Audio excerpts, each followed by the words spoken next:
Sir ఈ మధ్య తాడేపల్లి ప్యాలెస్‌లో పఫ్ఫుల గురించి బాగా వైరల్ అయ్యింది. ఏంటంటే 3,00,00,000కు పైగా హ్మ్. అంటే దగ్గర దగ్గర 4,00,00,000 బిల్ అయ్యింది జస్ట్ హ్మ్. అని చెప్పేసి మాట్లాడారు.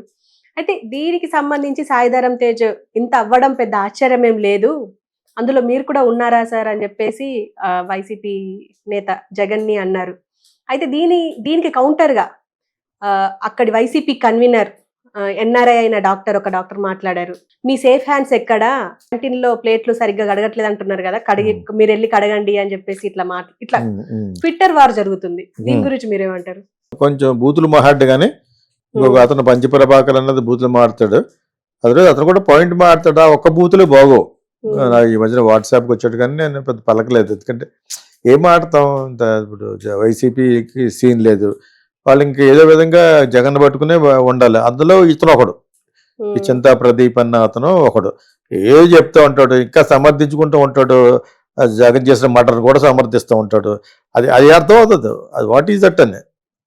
దీన్ని వీళ్ళనే నేను బూట్ లికింగ్ అంటాను. ఒక రేంజ్ వరకు బెటర్ డైరెక్ట్ కనపడుతూ ఉంటే దాన్ని సమర్థిస్తూ ఉంటాడు అతను కూడా. అది కరెక్ట్ కాదు. కాకపోతే ఇతను కొంచెం బూతులు మాట్లాడడు కానీ పద్ధతిగానే మాట్లాడతాడు. ఎవ్రీడే పెడతాడు. ఎవ్రీడే ఒక పోస్ట్ పెడతాడు. తను పెడతాడు. అతని దాంట్లో పాయింట్ ఉంటుంది. ప్రభాకర్ దాంట్లో అతను యాక్చువల్గా అతనే ముందు ఫేమస్. దాని తర్వాత అతను ఇంక బూతులు నేను చాలాసార్లు చెప్పి పెట్టాను కూడా.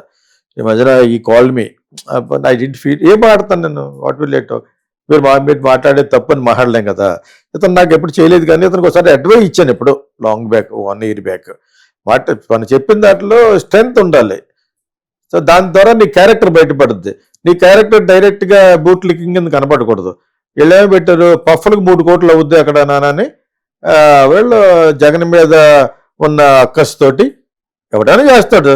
వాళ్ళ పవర్లో లేనప్పుడు చేసినవన్నీ వాళ్ళ పవర్లో ఉన్నప్పుడు ఎన్ని తింటే నీకు పఫ్ఫులు 3 కోట్లు అవుద్ది అని చెప్పేసి వాళ్ళు రెడ్ బుక్లో వన్ ఆఫ్ ద పాయింట్ కింద ఆ సెక్రటేరియట్లో కొత్తగా కట్టిన అమరావతి దాంట్లో ఆడెవడో మరి అటు నిజంగా 3 కోట్లు 1 కోటి రూపాయలు ఇచ్చినా ఆడు కొడిసుడు అయిపోయి ఉంటాడు. బట్ పఫ్ఫులు సప్లాయించాడు. పఫ్ ఎంత చెప్పి చేస్తాం ఇంత ఇంత ఉంటుంది అది పెట్టి తీయటం అంతే కదా. సో ఆ విధంగా నేను చూసి నేను చదివాను. దీని మీద వారు జరుగుతుండటంలో మధ్యలో ఆ 3 కోట్లు సంబంధించిన పఫ్లో మీరు కూడా తినంటే టేస్ట్ చేశారు అనేది నెక్కల్ తమిళ్లో నెక్కల్ అంటారు. కొంచెం ఎగతాళిగా మనోడు Sai Dharam Tej in favour of his మావయ్య అనుకుంటా మావయ్య అవుతాడు. సో ఇదే ఇచ్చాడు. దానికి వెళ్ళి కౌంటర్ మీరు వచ్చి చాలా దరిద్రమైన వాటర్లో దాని గురించి ఇందాక మాడుకున్నాం మనం. అది ఎంతవరకు నిజం మురికి నీళ్ళలో గ్లాసులో అడుగుతున్నారు అన్న క్యాంటీన్లో అని చెప్పేసి ఇది కరెక్టే. ఏదైనా పాయింట్ ఆఫ్ వ్యూలో నిజంగా జరిగితే కరెక్టే. కాదు మీరు కడగండి నువ్వు తిన్నావా అని అతను అంటాం. ఈ సిల్లీగా ఉంది. Are you small kids children? అక్కడ ఒక అట్రాసిటీ జరిగింది. 3 కోట్లలో ప్రఫలు తినేశారని. అందులో ఒక 50 లక్షలు కట్టి మిగతా 2.5 కోట్లు ఏబులు వేసుకున్నారని ఉద్దేశం. తెలుగుదేశం ఉద్దేశం ఏంటి? కూటమి ఉద్దేశం మీరు అక్కడ కూడా డబ్బులు తిన్నారని. ఓకే ఏంటి నువ్వు అయితే అది మీరు అక్కడ తిన్నావని మమ్మల్ని అంటున్నారు కాబట్టి జగన్ని ఇక్కడ ఇక మురికి నీళ్ళతో 5 రూపాయలు భోజనం పెట్టి మురికి నీళ్ళతో కడుగుతున్నారు అని చెప్పి వీళ్ళు అన్నారు. టిట్ ఫర్ టాట్ లాగా. రెండు కూడా సౌండ్స్ వెరీ ఫూలిష్. వీళ్ళంటాం వాళ్ళంటాం పరిపాలన గురించి ఎవరు మాట్లాడలేదు. నిజంగా నిజమే అనుకునే నేనేమన్నా ఇందాక ఏదో మురికి నీళ్ళలో పెడితే మటుకు తప్పది. ఏదో 5 రూపాయలకి ఇస్తామని ఏదో షో చేసి తప్పది డెఫినెట్ గా. అదే విధంగా 3 కోట్ల రూపాయలు తినేసారా అంటాం కూడా తప్పే. స్విండ్లింగ్. స్టీవెన్ స్పీల్బర్గ్ సినిమా ఉంది స్విండ్లర్స్ లిస్ట్ అని. అలాగే ఇలా స్విండ్లర్స్ లిస్ట్ SWINDLERISST అనమాట. స్విండ్లర్స్ లిస్ట్ LISTS అంటే స్విండ్లర్ అంటే మింగేయటం.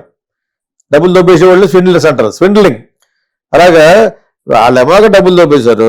ఇక్కడ వీళ్ళు కూడా ఏదో రేట్ అనుకుని వీళ్ళు డబ్బులు దొబ్బేస్తున్నారనో లేకపోతే మురికి క్లెన్లీనెస్ లేదనో దాని గురించి వీళ్ళు అంటున్నారు. వీళ్ళిద్దరూ అనుకోవడంలో మధ్యలో కన్నా ఈ అబ్బాయి వాళ్ళ మామయ్యకి సరుపుగా అన్నాడు కాబట్టి ఇతను అబ్బాయి ఆయన కూడా మంచి ప్రభాకర్ కూడా అతనికి ఇతను విగ్ అన్న సంగతి అర్థం చెప్తే అర్థమైంది నాకు.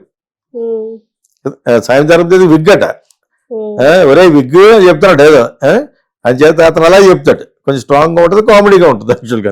ఇతను బాగానే చెప్తాడు యాక్చువల్గా. కాకపోతే ఎవ్రీడే దే ఫుడ్ మీనింగ్లెస్ గా సపోర్ట్ చేస్తూ ఉంటారు అనమాట జగన్ గవర్నమెంట్ కి. ఓకేనా?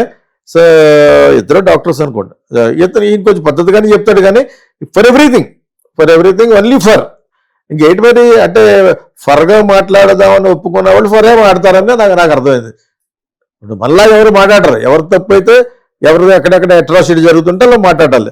అంతేగాని ఎప్పుడు కూడా వాళ్ళు చేసిన రైట్ అని వైఎస్ఆర్సీపీ చేసిన రైట్ అని వీళ్ళు మాట్లాడతారు. వాళ్ళు డిఫెండ్ చేసుకోవాలి కాబట్టి వాళ్ళు మాట్లాడతారు. అందులో రూలింగ్ పార్టీ మాట్లాడతారు, డెఫినెట్గా మాట్లాడతారు. మరి క్లెన్లీనెస్ లేకుండా ఎందుకు నువ్వు 5 రూపాయలు పెడితే అడుక్కోవాలి, రూపాయి పెడితే సబ్సిడీలో పెడుతుంది. సో గవర్నమెంట్ కొంత పంచుకుంటుంది. నిజంగా 5 రూపాయల లాభం ఉండదు, అయినా కూడా దానికి 5 రూపాయలకు 5 రూపాయలు ఎక్కువ వేసి అడుగు కాంట్రాక్ట్ ఇస్తారు. అడుగు 2 నెలల తర్వాత పురుగులతో పెట్టిన భోజనం పెట్టకుండా ఉంటే చాలు. మురుకు నీళ్ళతో కడిగారు అనేది వాళ్ళు అడిగినటువంటి ఆ డాక్టర్ చింత అన్న అతను నేనే అడుగుతాను. We are also will tell that if you are giving a very dirty kind of service, washing your tea cups and all and dirty water మనం అడుగుతాం కదా. కాకపోతే అక్కడ 3 కోట్ల వరకు నా వరకు రాలేదు, నేను చదివాను అంతే, నవ్వుకున్నాను అంతే. సెక్రటరీలో ఖర్చు అవుద్ది, ఆ నెలకు 5-6 కోట్లు దొబ్బేస్తారు అక్కడ మెయింటెనెన్స్ లోను, శాలరీస్ కాకుండాను. ఎవరు దొబ్బుతారు? గవర్నమెంట్ చెప్తారు, ఆ పక్కన ఉన్నవాడు చెప్తాడు. జగన్ డైరెక్ట్ గా దొబ్బాడా లేదన్నది ఐ డోంట్ నో, అది తెలియకుండా మనం కెనాట్ బ్లాబర్. సో ఇతను అర్జెంట్ గా పాపం సినిమాలు చేసుకునే అతను వాళ్ళ మామయ్యకి సపోర్ట్ చేద్దామనే ఉద్దేశంతో వచ్చాడు. అతను నేకేస్తారు వస్తాం వేస్తారు చెప్పి ఎందుకు ఊరుకుంటారు? వాళ్ళు ఊరుకోరు కదా, వాళ్ళు చెప్తారు వీళ్ళు చెప్తారు. when somebody is criticized, he also obviously will criticize back కదా. నేను 2 చూశాను కానీ ఇతను చెప్పినట్టు నాకు తెలీదు, నువ్వు చెప్పింది వరకు నాకు అర్థం అవ్వలేదు అసలు. వాళ్ళు కప్పులు కొడమంటున్నారు ఏంటి అని, ఇవన్నీ అంత ఇండైరెక్ట్ గా డైరెక్ట్ గా చెప్పొచ్చు. పవన్ కళ్యాణ్ చంద్రబాబు నాయుడు అడగమని చెప్పిస్తున్నాయి అంతే కదా, వాళ్ళే పెట్టారు కాబట్టి. చీఫ్ మినిస్టర్ ముందు చీఫ్ మినిస్టర్ పఫలు తినేసాడంటే 3 కోట్ల రూపాయలు తినేసాడు వాళ్ళంటే మీరు ఇలాగనండి. What is that? డెమోక్రటిక్ కంట్రీలో ఎనీథింగ్ యూ కెన్ కామెంట్. అది బుద్ధి రావాలంటే that is what I feel. Indirect గా ఎన్ని మాటలు అర్థాలు మార్చి మాట్లాడవలసిన అవసరం లేదు, and that's what I feel. Okay sir, thank you.